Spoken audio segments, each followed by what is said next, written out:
All right, commuters using public transit this morning could give themselves extra time to get where they are going. Yeah, MTA workers have been out there all night long, clearing out the snow, the ice, making sure the signals and switches are operating properly. MTA Chairman Jenna Lieber is joining us this morning with the latest information on any service delays and disruptions. Good morning, Chairman. Great to have you here. Good morning, Hazel. Good morning, Dan. Morning. All right, first and foremost, any delays or disruptions this morning? Yeah, I mean, we're seeing some subway delays spread across the system. Nothing too major. I think that given the condition of the roads, I would say mass transit is the safest way to travel if you got to move around.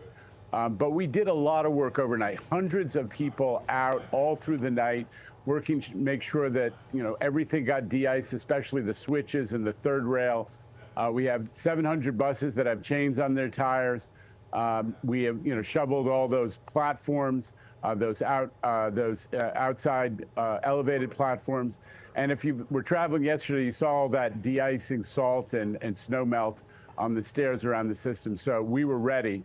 But you're correct that there are some on subways. There are a few delays.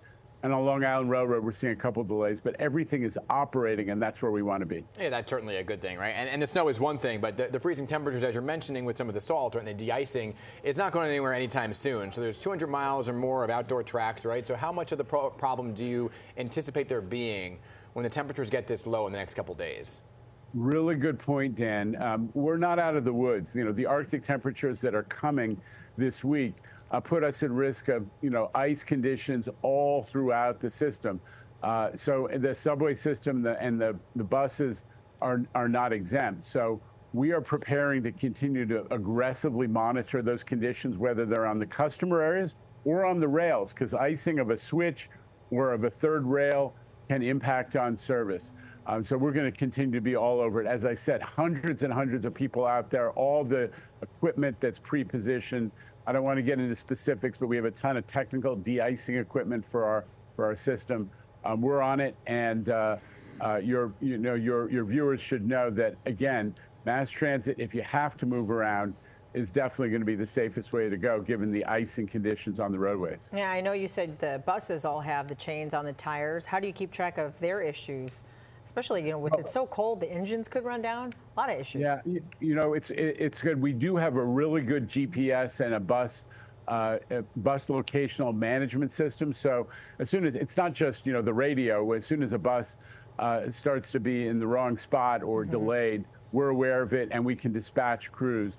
So far, buses have been working really well. They are the workhorses of this type of storm event, this type of weather event.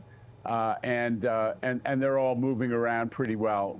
Where we have specific locations that have icing conditions. We actually arrange to reroute in some cases. That hasn't happened yet, but we're very prepared for those kinds of reactions where necessary. All right, good work. Thank you for making the time for us as always this morning. Keep us posted if there's any further issues, okay?